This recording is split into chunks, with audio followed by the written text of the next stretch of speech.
So I'm going to tell you guys about my little Ratatouille friend. Well, he's not really my friend, but so maybe I'm going to tell you the exact date actually because I have photos in my phone. And a couple years ago, when my dad first moved in, actually, it's been more than a couple years ago. It's been since 2010. So, like 5 years ago, when my dad first moved in, he used to keep his dog out back and he'd keep like his dog food in my garage. Therefore, rats decided to come in my garage and eat the dog food. And this is May 28th to be exact. The story that I'm going to tell you about from previously and how it relates to today. So my dad had like rats come in my garage and like you could literally hear them in the wall. The reason I'm in the kitchen is because this is where the sightings have been, as if like they're aliens or something. The sightings have been in the kitchen. All right. So they've been gone for a while now. May 28th is where we're going to go back and I'm going to tell you the story. So I'm in the kitchen. No, I'm actually in the living room, which is over there, by the way. I was sitting in the living room and I'm watching the TV, which is like right here. And I see something run across the floor from this fish tank to this kitchen table. Well, it was actually a different kitchen table because I've redecorated my kitchen since then. So I see this rat. Well, I don't know it's a rat at this point. I see something run across the floor. So I'm like, what the hell was that? Was that a rat? Because at this point, my dad had been moved out for a couple years, and I haven't had any rats since. And I see it run across the floor. I'm like, what the hell? I get up and I turn this light switch on right here, and the rat runs from this kitchen table around this countertop that I'm sitting at right here into the other side of the kitchen. I said, oh my God, he's gonna like run across my foot. I turn the other light on, and he runs behind my stove. So I'm like, okay, that's pretty bold. This motherfucker thinks he can come in at like, what, 10 o'clock at night? I'm like watching a movie, and he just thinks he can come in with the lights on. You would think he would have enough respect to come in when I'm like asleep or something, right? So that was like the first time I spotted one. The second time I get home and I have like hundreds of dollars worth of groceries. You know, you're carrying the groceries in, my hands are full, I'm setting them down on the counter, and I had brought a good 2 trips, like 15 bags in at this point. And this rat, okay, see, look, my kitchen stove is like way over there. Yes, I do have this computer up on a bucket. I know, it's really ghetto, right?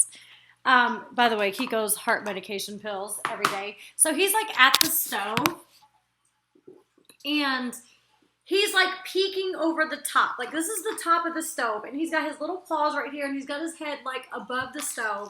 And he's like looking at me as I'm putting the groceries on the counter. I'm like, do you think I bought you something? Like, what are you waiting for? So I'm like, he's really just looking at me. And I look, as soon as I made eye contact, like he looked me dead in my eyes, I swear to God. Dead in my eyes. As soon as we make eye contact, he ducks down and he like runs off. And I'm like, okay, that was really weird. Spotting number 2, right? Oh, and this third one gets way worse. So I'm thinking at this point, the rat is fucking with me. Okay, I see him run across the floor. Next thing you know, he's like peeking over the stove, watching to see what groceries I brought in. I guess to see what he wants to eat next. And the third time, you guys are going to freak out. I can't even believe I'm telling you this story.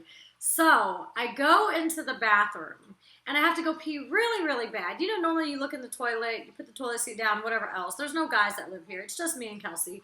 So I'm like going into the bathroom. And by the way, this light looks all crazy. It's not wallpaper. It's because it's that chandelier I hung up, which is really pretty. See there, you can see it.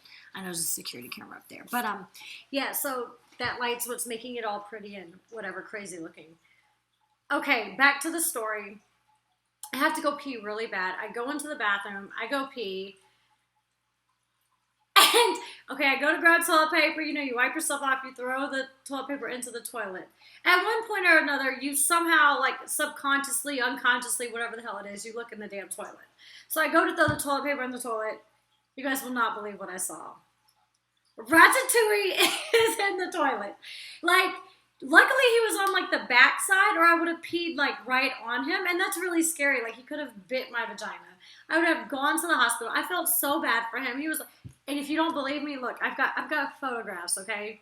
I have photos to prove it. May 28th. And to make it even worse, there was toilet cleaner in the toilet. Look, here he is. He's in the toilet. Ratatouille is in the toilet, and he's like a baby rat. He's pretty big, but he's still a baby. I felt so bad. I'm like, oh my God, what do I do? I'm so glad he didn't bite my vagina. I go and get a bucket, not the bucket that the computer's sitting on. It was a white bucket. This one's blue. And I stick him in this bucket. I'm like, well, I can't just like put him outside because he's got like, for one, pee on him. Secondly, he's got toilet cleaner. I took him to the sink and I was like, I have to wash him off. I wasn't gonna like scrub him and give him a bath like he would bite me, right? So I get one of my little fishnet scoopers and I stick him in the fishnet. I get the water lukewarm, not too warm because I'm not trying to burn him. And I'm like rinsing his back off like really slowly with warm water.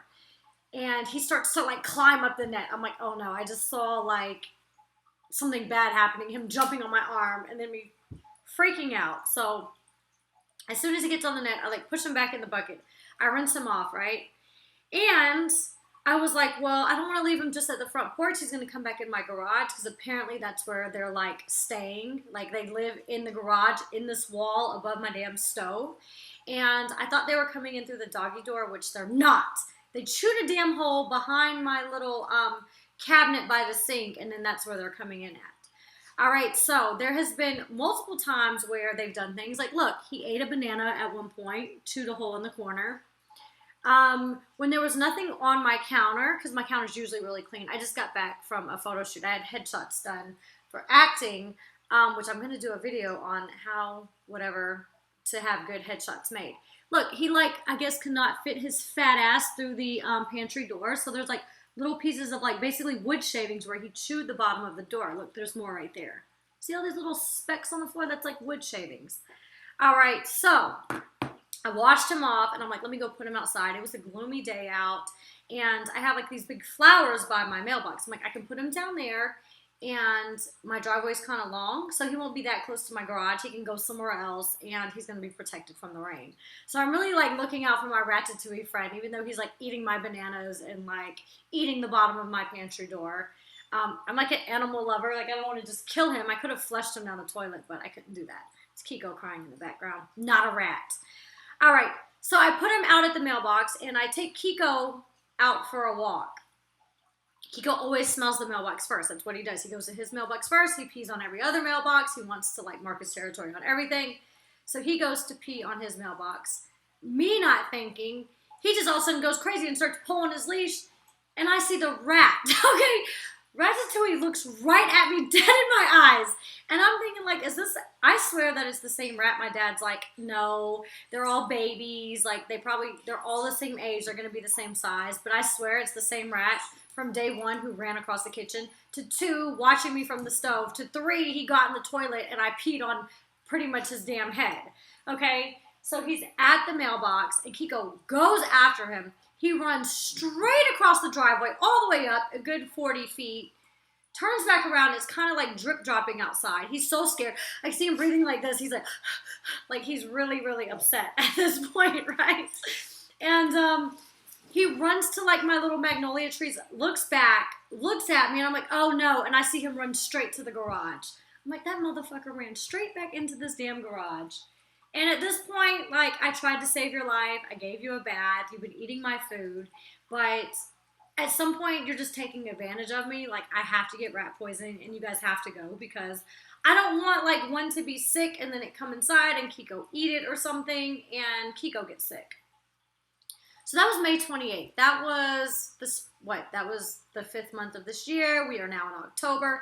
It's been about 5 months since I had rats. I put out rat poison,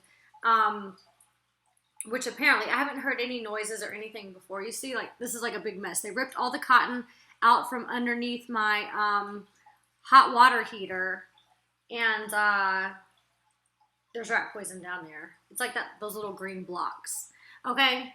So, and how rat poison works, they like go to drink water and then they like explode from the inside. So there's like a bowl of water. So I put a bowl of water out there. I know it's really, really sad and I feel bad for killing them, but they can't just be coming in my house and then getting Kiko sick and stuff.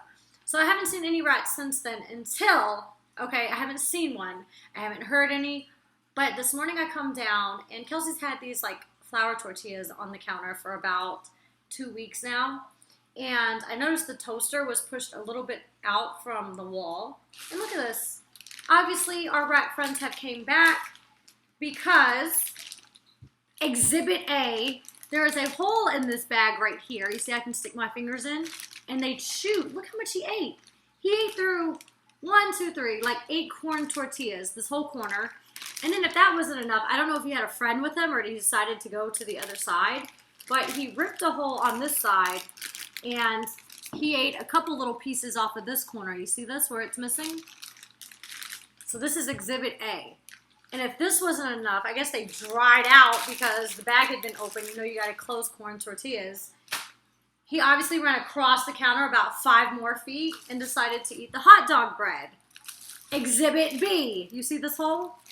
And look, he ate like one whole end of this piece of bread right here. And as bad as I feel, I'm going to have to get rat poison again because I cannot just be sheltering rats here. Like, this is not a foster care. I do not have any more space for any more animals. Look at Kiko. Look how sweet that little doggy is. What you doing, baby? Yeah, so that's my crazy rat stories. And I don't know if you guys ever had rats before, but I mean, they just can't stay here. So if any of you want a pet rat, you just comment below. I will be happy to ship one to you if I can catch him. But they cannot live here. And it's time for them to go.